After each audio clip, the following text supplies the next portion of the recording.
hai mơ khi sinh mơ rưỡi đi ra sông thơ phụng thủy đi lối yêu winning control thật không cơ hai ý đi vì vô sự ở đi vùng thơ ý đi cho nãy ơi ya ý định lý mơ trình đi rơi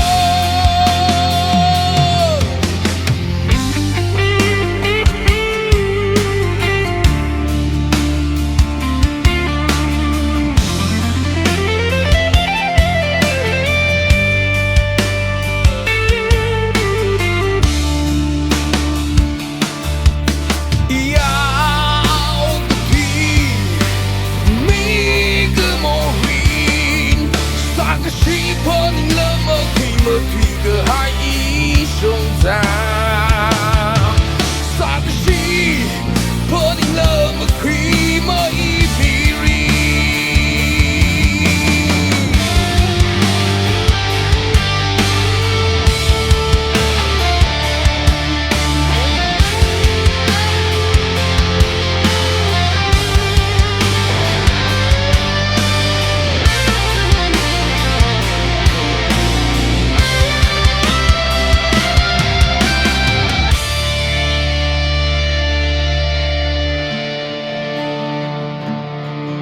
thân gì mi show sang mấy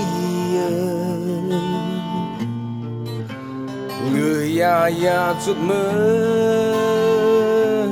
tai mấy ly áo thì mi